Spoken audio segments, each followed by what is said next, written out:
मोक्षदा एकादशी व्रत कथा। धर्मराज युधिष्ठिर कहने लगे कि हे भगवान, मैंने मार्गशीर्ष कृष्ण एकादशी अर्थात उत्पन्ना एकादशी का सविस्तार वर्णन सुना। अब आप कृपा करके मुझे मार्गशीर्ष माह के शुक्ल पक्ष की एकादशी के विषय में भी बतलाइए।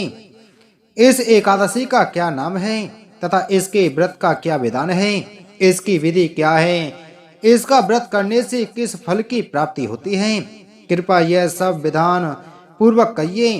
भगवान श्री कृष्ण बोले, मार्गशीर्ष माह के शुक्ल पक्ष में आने वाली इस एकादशी को मोक्षदा एकादशी कहा जाता है।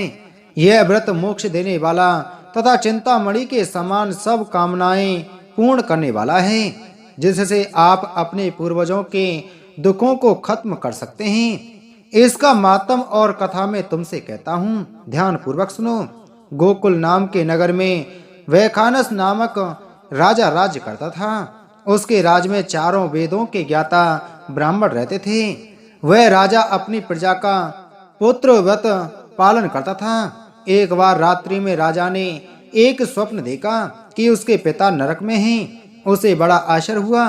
प्रातः वह विद्वान ब्राह्मणों के पास गया और अपना स्वप्न सुनाया। कहा, मैंने अपने पिता को नरक में कष्ट उठाते देखा है। उन्होंने मुझसे कहा है, हे पुत्र, मैं नरक में पड़ा हूँ, यहाँ से तुम मुझे मुक्त कराओ। जब से मैंने ये वचन सुने हैं तब से मैं बहुत बेचैन हूँ। चित्त में बड़ी अशांति हो रही है। मुझे इस राज धन पुत्र स्त्री हाथी घोड़े आदि में कुछ भी सुख प्रतीत नहीं होता। क्या करूं? राजा ने कहा, हे ब्राह्मण देवताओं, इस दुख के कारण मेरा सारा शरीर जल रहा है। अब आप कृपा करके कोई तप दान व्रत आदि ऐसा उपाय बताइए जिससे मेरे पिता को मुक्ति मिल जाए। उस पुत्र का जीवन व्यर्थ है जो अपने माता पिता का उद्धार ना कर सके। एक उत्तम पुत्र जो अपने माता पिता तथा पूर्वजों का उद्धार करता है, वह 1000 मूर्ख पुत्रों से अच्छा है। जैसे एक चंद्रमा सारे जगत में प्रकाश कर देता है, परंतु हजारों तारे नहीं कर सकते।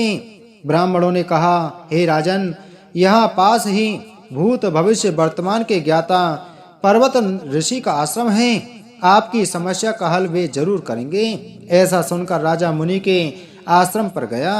उस आश्रम में अनेक शांत चित्त योगी और मुनि तपस्या कर रहे थे। उसी जगह पर्वत मुनि बैठे थे। राजा ने मुनि को साष्टांग दंडवत किया।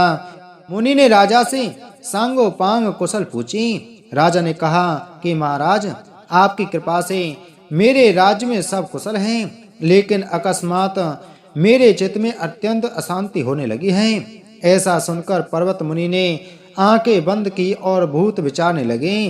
फिर बोले, हे राजन, मैंने योग के बल से तुम्हारे पिता के कुकर्मों को जान लिया है। उन्होंने पूर्व जन्म में कामातुर होकर एक पत्नी को रति की, किंतु सौत के कहने पर दूसरी पत्नी को ऋतुदान मांगने पर भी नहीं दिया। उसी पाप कर्म के कारण तुम्हारे पिता को नरक में जाना पड़ा। तब राजा ने कहा, इसका कोई उपाय बताइए। मुनि बोले, हे राजन, आप मार्गशीर्ष एकादशी का उपवास करें और उस उपवास के पुण्य को अपने पिता को संकल्प कर दें। इसके प्रभाव से आपके पिता की अवश्य नरक से मुक्ति होगी। मुनि के ये वचन सुनकर राजा महल में आया और मुनि के कहने अनुसार कुटुंब सहित मोक्षदा एकादशी का व्रत किया। इसके उपवास का पुण्य उसने पिता को अर्पण कर दिया। इसके प्रभाव से उसके पिता को मुक्ति मिल गई और स्वर्ग में जाते हुए वे पुत्र से कहने लगे, हे पुत्र, तेरा कल्याण हो। यह कहकर स्वर्ग चले गए। मार्गशीर्ष मास की शुक्ल पक्ष की मोक्षदा एकादशी का जो व्रत करते हैं, उनके समस्त पाप नष्ट हो जाते हैं। इस व्रत से बढ़कर मोक्ष देने वाला और कोई व्रत नहीं है। इस दिन गीता जयंती मनाई जाती है। साथ ही यह धनुर्मास की एकादशी कहलाती है। अतः इस एकादशी का महत्व कई गुना और भी बढ़ जाता है।